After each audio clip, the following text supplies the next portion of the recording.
Hello my dear students.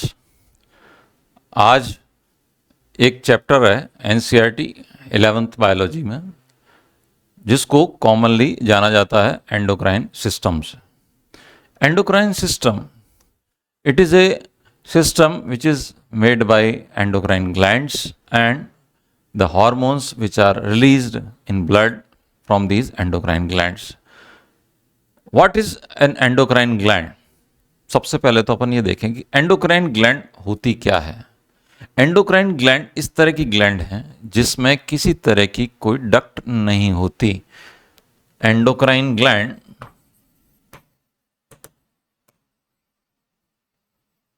They are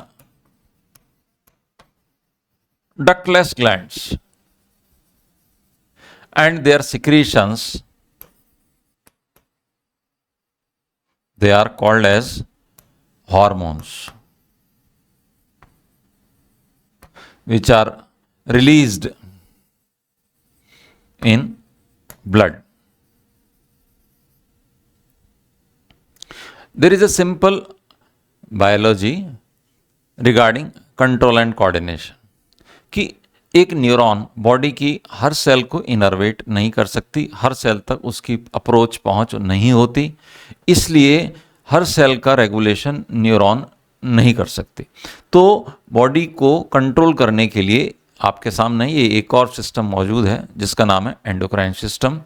यहाँ पे hormones काम करते हैं। न्यूरल सिस्टम से जो काम करने वाले मॉलिक्यूल्स हैं वो कहलाते हैं न्यूरोट्रांसमीटर्स।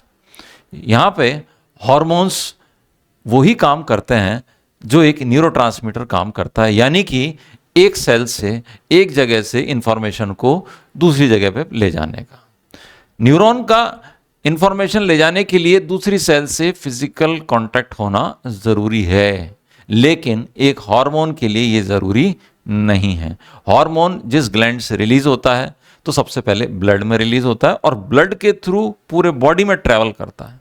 जहाँ पे इसके रिसेप्टर्स मौजूद होते हैं वहाँ पे ये हार्मोन अपने रिसेप्टर से बाइंड होकर अपना इफेक्ट शो कर देता है। हार्मोन्स जो होते हैं वो बहुत ही कम अमाउंट में ट्रेसेस के अंदर ब्लड में रिलीज होते हैं। तो यहाँ पे क्वेश्चन बनता है कि what is the similarity between a neurotransmitter and a hormone. Similarity is that both are signal molecules. दोनों क्या हैं? एक ऐसे मॉलिक्यूल्स हैं जो इंफॉर्मेशन को एक साइड से दूसरी साइड में ले जाते हैं। हार्मोन्स जो होते हैं वो ब्लड के अंदर हमेशा एक से अमाउंट में नहीं होते, यानी कि इनका अमाउंट फ्लक्चुएट होता रहता है बॉडी की रिक्वायरमेंट के अकॉर्डिंगली। तो अगर अपन हार्मोन्स को डिफाइन करना चाहें तो ये क्या है? सिग्नल मॉलिक्यूल्स हैं। Hormones they are signal molecules which are non-nutrient, means इनके खुद के मेटाबॉलिज्म से कोई एनर्जी नहीं मिलती। हाँ, ये मेटाबॉलिज्म को अफेक्ट करते हैं, इसीलिए वर्ड यूज किया गया एनसीईआरटी में non nutrient chemicals. Signal molecules non nutrient, इनसे किसी तरह की एनर्जी ऑब्टेन नहीं की जा सकती। They are released from one site. Suppose this is a endocrine gland and this is a target organ. This is target organ. तो ये हार्मोन टारगेट ऑर्गन तक सिर्फ ब्लड के थ्रू पहुंच सकता है या लिम्फ के थ्रू पहुंच सकता है। न्यूरॉन की तरह फिजिकल कांटेक्ट की जरूरत नहीं होती। न्यूरॉन का रेस्पॉन्स इमीडिएटली आता है, इसका रेस्पॉन्स कंपैरेटिवली स्लोली आता है। आज की तारीख में 21st सेंचुरी में एंडोक्राइन ग्लैंड्स के अलावा बॉडी के दूसरे ऐसे ऑर्गन्स हैं जो कि हार्मोन की तरह के सब्सटेंसेस बॉडी में रिलीज करते हैं और काम ये करते हैं कंट्रोल एंड कोऑर्डिनेशन का।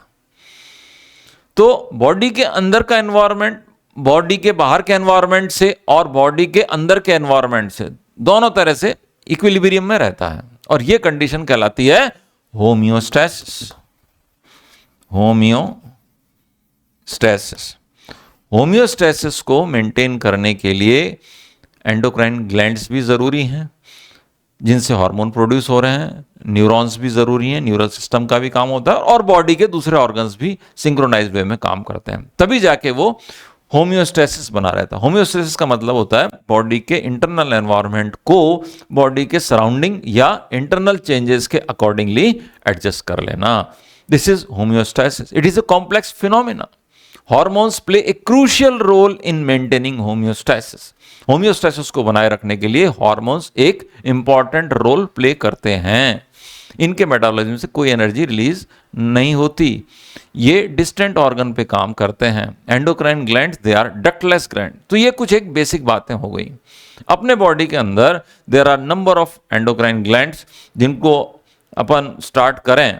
हम स्टार्ट करें तो वो ब्रेन से स्टार्ट हो जाता है, जैसे कि pituitary gland, pineal gland, thyroid gland, parathyroid gland, adrenal gland, male में टेस्टिस, फीमेल में ओवरीज, पैंक्रियास के अंदर islets of Langerhans, thymus gland. ये कुछ एक एंडोक्राइन स्ट्रक्चर्स हैं, ग्लैंड्स हैं जो बॉडी के अंदर प्रेजेंट हैं और एनसीईआरटी में डिस्कस्ड है।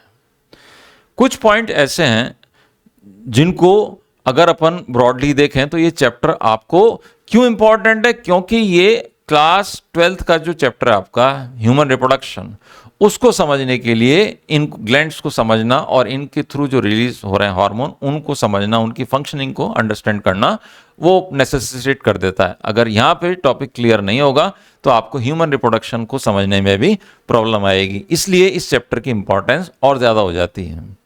तो देखिए, स्टार्ट करते हैं कि हार्मोन जो हैं जिनको अपन ने ब्रीफ में डिस्कस किया कि ये क्या है।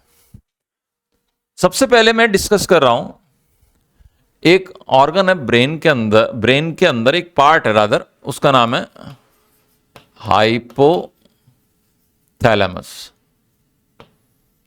Hypothalamus is made up of neurons. Brain के अंदर मैक्सिमम पार्ट किसका होता है?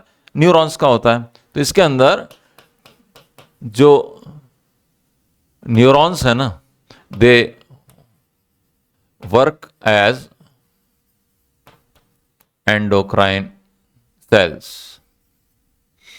तो नेचुरल है, न्यूरॉन से हार्मोन्स रिलीज हो रहे हैं। अभी अपन ने थोड़ी देर पहले क्या कहा कि न्यूरॉन से न्यूरोट्रांसमीटर रिलीज हो रहे हैं। न्यूरॉन से न्यूरोट्रांसमीटर रिलीज हो रहे हैं, लेकिन यहां पे न्यूरॉन से क्या रिलीज हो रहा है?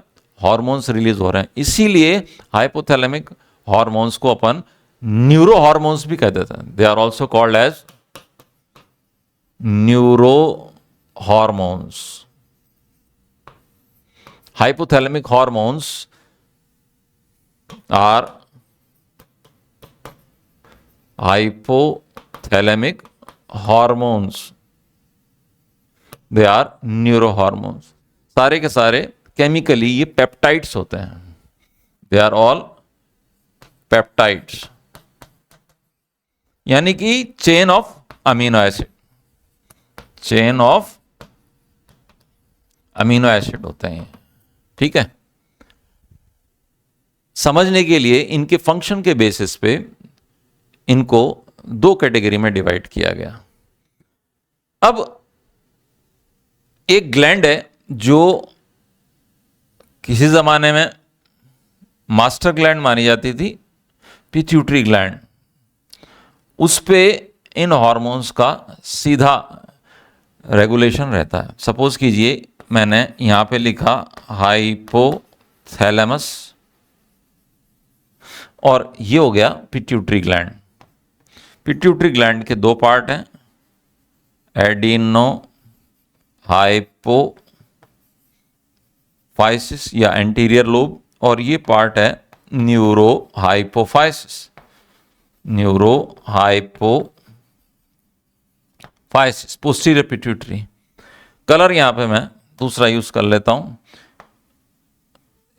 ये वो न्यूरॉन्स हैं जिनके एक्सॉन को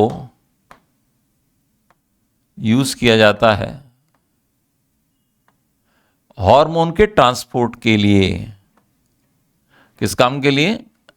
हार्मोन्स के ट्रांसपोर्ट के लिए। ये वो एक्सॉन है। इस तरह के न्यूरॉन्स कहाँ प्रेजेंट हैं? हाइपोथैलेमस में। ये न्यूरो हाइपोफाइसिस तक पहुंचते हैं एक्सॉन, लंबे एक्सॉन्स होते हैं। तो इसके दो पार्ट हो गए, एक एडिनो हाइपोफाइसिस, एक हो गया न्यूरो हाइपोफाइसिस। यहां पे एक लाइन खींच दी। अब ये छोटा सा पीछे का हिस्सा न्यूरो हाइपोफाइसिस कहलाता है और ये लाइन के इस साइड वाला हिस्सा एडिनो हाइपोफाइसिस कहलाता है। अब यहां पे ब्लड वेसल्स हैं बाकायदा, और वो ब्लड वेसल्स ब्लड को ट्रांसपोर्ट करके ला रही हैं। ये मैंने बनाई एक ब्लड वेसल। ये ब्लड वेसल ब्लड को ट्रांसपोर्ट करती है और एडिनो हाइपोफाइसिस तक ये ब्लड आता है और उसके बाद ये ब्लड यहाँ से चला जाता है। यहाँ पर ये डेंस कैपिलरी का एक नेटवर्क है, ब्लड कैपिलरी का नेटवर्क है, जो कि क्या कर रहा है? ब्लड को ट्रांसपोर्ट कर रहा है। तो अगर मैं लेबलिंग करूं इस सिंपल से डायग्राम की, तो कुछ इस तरह से करूंगा कि ये हाइपोथैलेमिक न्यूरॉन्स हैं, हाइपोथैलेमिक न्यूरॉन्स। ये न्यूरॉन्स के ग्रुप हैं, क्लस्टर्स हैं, जिनको क्या कहते हैं? Nucleus. They are called as nucleus. Cluster of cell bodies in CNS, it is called nucleus. ये न्यूक्लियस है, ग्रुप ऑफ न्यूरॉन। ये हो गई portal vein, hypophyseal portal vein, portal vein. It carries the blood. Which blood? Deoxygenated blood. But this deoxygenated blood carries the hormones which are produced by hypothalamic neurons.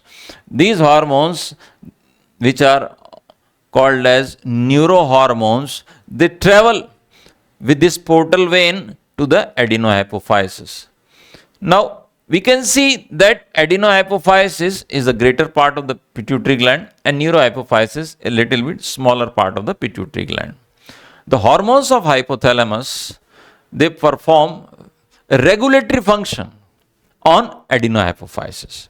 Regulatory function का meaning क्या होता है कि adenohypophysis के अंदर बनने वाले hormones का सिंथेसिस और सिक्रीशन वो हाइपोथैलेमस कंट्रोल करता है। डायरेक्टली पिट्यूटरी का एडिनोहाइपोफाइसिस पार्ट अपने आप कोई हार्मोन रिलीज नहीं करेगा, न बनाएगा। कौन रेगुलेट कर रहा है? हाइपोथैलेमस। ये ब्रेन का पार्ट है, फोर ब्रेन का पार्ट है, पिट्यूटरी के ठीक ऊपर का पार्ट है। न्यूरोहाइपोफाइसिस के अंदर कोई हार्मोन नहीं बनता। There is the nucleus present in hypothalamus which releases these neuropeptides and they travel through these axons. किसके थ्रू ट्रेवल कर रहे हैं? एक्सॉन्स के थ्रू। यहां पर हार्मोन ट्रेवल कर रहा है ब्लड में और रिलीज हो रहा है एडिनोहाइपोफाइसिस में। न्यूरोहाइपोफाइसिस में कोई हार्मोन नहीं बन रहा। जो भी हार्मोन बन रहा है वो हाइपोथैलेमस में बन रहा है और एक्सॉन्स के थ्रू न्यूरोहाइपोफाइसिस में आके इकट्ठा होता है, रिलीज हो जाता है। नीड बेस्ड होता है, जरूरत के हिसाब से, बहुत ज्यादा इकट्ठा यहां पे नहीं होता। तो ये चीज समझने की कोशिश कर रहे हैं कि हाइपोथैलेमस ब्रॉडली एडिनोहाइपोफाइसिस को कंट्रोल करने के लिए दो तरह के हार्मोन रिलीज करता है। एक वो जो एडिनोहाइपोफाइसिस को स्टिमुलेट करते हैं, एक वो जो एडिनोहाइपोफाइसिस को हार्मोन रिलीज के लिए इनहिबिट करते हैं। ठीक है, इनको ब्रीफ में देखना है। Let us see hypothalamic hormones. Hypothalamic hormones. मैंने एक स्टेटमेंट कहा था थोड़ी देर पहले कि किसी जमाने में किसी टाइम पे पिट्यूटरी ग्लैंड को मास्टर ग्लैंड कहा जाता था, अब नहीं कहते क्योंकि उसको कंट्रोल करने वाला हाइपोथैलेमस है। अब इस हाइपोथैलेमस का जो रेगुलेशन है पिट्यूटरी पर, वो दो तरह के हार्मोन्स है फंक्शनली अगर अपन देखें। एक तो होते हैं रिलीजिंग हार्मोन्स, या इनको अपन फैक्टर्स भी कह देते हैं, और दूसरे होते हैं, गौर से सुनिएगा, इनहिबिटरी हार्मोन्स, या फैक्टर्स। हाइपोथैलेमिक रिलीजिंग हार्मोन्स और फैक्टर्स, और दूसरे हैं hypothalamic inhibitory hormones. Releasing hormone में सबसे पहले मैं एक हार्मोन का नाम लिख रहा हूं जो एडिनोएपिफाइसिस से बनकर रिलीज होने वाले ग्रोथ हार्मोन के प्रोडक्शन को स्टिमुलेट करता है। यह कहलाता है ग्रोथ हार्मोन रिलीजिंग हार्मोन। सारे पेप्टाइड हैं। ग्रोथ हार्मोन रिलीजिंग हार्मोन, ये किस पे काम करेगा? एडिनोएपिफाइसिस पे। क्या काम करेगा? ग्रोथ हार्मोन के प्रोडक्शन को स्टिमुलेट कर देगा। दूसरा है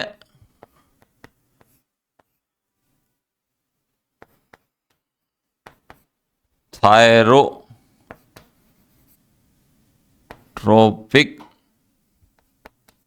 हार्मोन रिलीजिंग हार्मोन।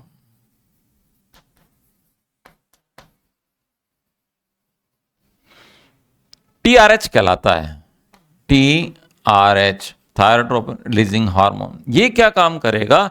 ये पिट्यूटरी के एडिनोएपिफाइसिस को टीएसएच, थायराइड स्टिमुलेटिंग हार्मोन बनाने के लिए स्टिमुलेट करेगा।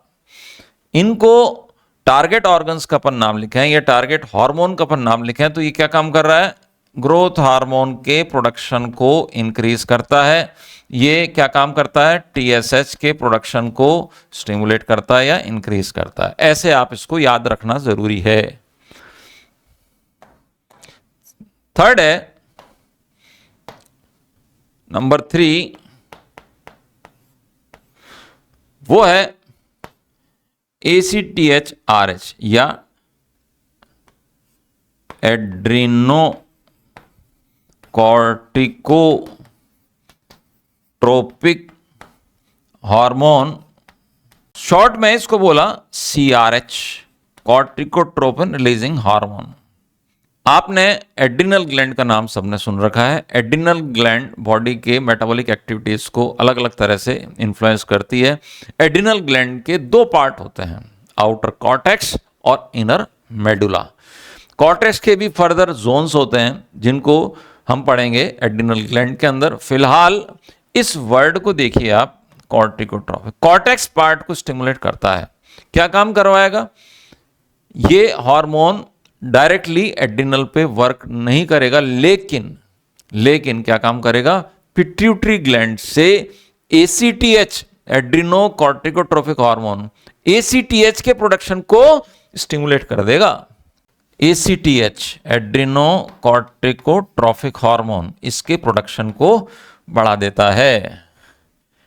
और ACTH क्या करेगा? ये एड्रिनल पे वर्क करेगा। अपन फिलहाल करें पिट्यूटरी का इन्फ्लुएंस। अपन क्या पढ़ रहे हैं? पिट्यूटरी पे क्या काम हो रहा है। ये 3 हो गए। फोर्थ है प्रोलैक्टिन रिलीजिंग हार्मोन। ये प्रोलैक्टिन के पिट्यूटरी ग्लैंड से रिलीज होने वाला जो प्रोलैक्टिन हार्मोन है उसके प्रोडक्शन को स्टिमुलेट कर देता है। नंबर 5 पे मैं वो हार्मोन का नाम लिख रहा हूं जो NCERT में मेंशन्ड है और जो आपको ह्यूमन रिप्रोडक्शन से रिलेटेड है। यह है gonadotropin hormone releasing hormone. In short we call it GnRH, gonadotropin hormone releasing hormone. इसको हमें डिटेल में पढ़ना है, यहां पे भी और ह्यूमन रिप्रोडक्शन में भी। गोनेड्स पे काम करते हैं 2 हार्मोन जो पिट्यूटरी से रिलीज होते हैं, एडिनोएपिफाइसिस से रिलीज होते हैं। एक का नाम है फॉलिकल स्टिमुलेटिंग हार्मोन FSH, दूसरे का नाम है LH, ल्यूटिनाइजिंग हार्मोन। FSH और LH कहां से प्रोड्यूस हो रहे हैं? They are produce from adenohypophysis. Adenohypophysis को इन्फ्लुएंस कर रहा है हाइपोथैलेमस, किसके थ्रू? हाइपोथैलेमिक हॉर्मोन्स के थ्रू। तो ये एक इंपॉर्टेंट हार्मोन है, गोनेडोट्रोपिन रिलीजिंग हार्मोन। किस पे काम करेगा? एडिनोहाइपोफाइसिस पे। क्या काम करेगा उसको देख लीजिएगा आप। एक है FSH-RH, एक है LH-RH, follicle stimulating hormone releasing hormone, एक है ल्यूटिनाइजिंग हार्मोन रिलीजिंग हार्मोन। इनका टारगेट ऑर्गन क्या हो गया? Adeno hypophysis. ये पिट्यूटरी ग्लैंड पे काम कर रहा है और इसका रोल है FSH के प्रोडक्शन को बढ़ा देना। इसका रोल है, LH-RH का रोल है LH के प्रोडक्शन को बढ़ा देना। तो पिट्यूटरी किससे कंट्रोल हो रही है? हाइपोथैलेमस से। एडिनो हाइपोफाइसिस वाला पार्ट खुद हार्मोन बनाता है, रिलीज करता है। ये दो तरह के कंपाउंड्स हैं, अलग अलग कंपाउंड्स हैं, अलग अलग बायोमॉलिक्यूल्स हैं, FSH-RH और LH-RH। ये है GnRH के दो टाइप्स, दोनों के रोल अलग अलग हैं। तो ब्रॉडली अगर अपन देखें तो ये इस तरह की कैटेगरी है। इनहिबिटरी हार्मोन्स, ये भी पेप्टाइड्स होते हैं जो कि हाइपोथैलेमिक न्यूरॉन्स रिलीज करती हैं। For example growth hormone, inhibitory hormone, somatostatin, it inhibits, नीचे की तरफ एरो का निशान का क्या शो करता है? Inhibition. It inhibits release of growth hormone. Growth hormone का प्रोडक्शन बहुत ही लिमिटेड तरीके से, रेस्ट्रिक्टेड तरीके से होता है, नहीं तो डिजीज हो जाती हैं, वो भी अपन पढ़ेंगे पिट्यूटरी में। ये ग्रोथ हार्मोन, इनहिबिटरी हार्मोन, इसी का दूसरा नाम क्या है? सोमैटोस्टैटिन।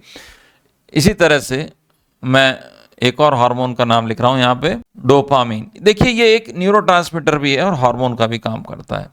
ये पिट्यूटरी से, एडिनोहाइपोफाइसिस से एक हार्मोन रिलीज होता है प्रोलैक्टिन। तो प्रोलैक्टिन के प्रोडक्शन को कंट्रोल करता है, इनहिबिट करता है। एक हार्मोन और है जो स्टिमुलेटिंग हार्मोन की कैटेगरी में आता है, वो है MSH, melanocyte stimulating hormone releasing hormone, और इसका एंटागोनिस्ट है melanocyte stimulating hormone inhibitory hormone. Human beings के अंदर इसका बहुत ज़्यादा डॉक्यूमेंटेशन नहीं है, लेकिन रेप्टाइल्स और एम्फीबियंस में ये हार्मोन वेल डॉक्यूमेंटेड होते हैं। मेलानोसाइट सेल्स जो होती हैं ये पिगमेंटेशन के, स्किन के पिगमेंटेशन को कंट्रोल करने वाली सेल्स होती हैं, और इसके दो पार्ट, एक रिलीजिंग और एक इनहिबिटिंग। MSH के प्रोडक्शन को ये स्टिमुलेट करेगा और दूसरा वाला इनहिबिट कर देगा। ये किसके अंदर इफेक्टिव है? ये रेप्टाइल्स और एम्फीबियंस में इफेक्टिव है। तो ये बात किसकी हो गई? एडिनोहाइपोफाइसिस की। न्यूरोहाइपोफाइसिस पूरी तरह से हाइपोथैलेमस से रेगुलेटेड है। हाइपोथैलेमस में जो हार्मोन बन रहे हैं वो यहां पर दो तरीके के हैं, उनके नाम मैं अब लिख रहा हूं। एक है, ये भी neuro hormones,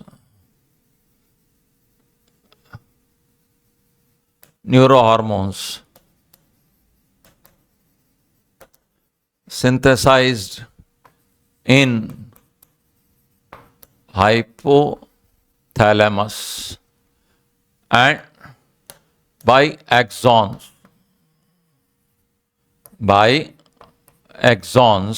They travel to neurohypophysis. Diagram आपको अच्छी तरह से आना चाहिए, जो मैंने थोड़ी देर पहले आपको एक्सप्लेन किया था। दो हार्मोन्स हैं जिनको पिट्यूटरी ग्लैंड में स्टडी किया जाता है। एक है anti diuretic hormone, anti diuretic hormone इसका सिंथेसिस भी कहां हो रहा है? हाइपोथैलेमस में। इसको पिट्यूटरी ग्लैंड में पढ़ा जाता है, एडीएच। दूसरा नाम है इसी का वासोप्रेसिन।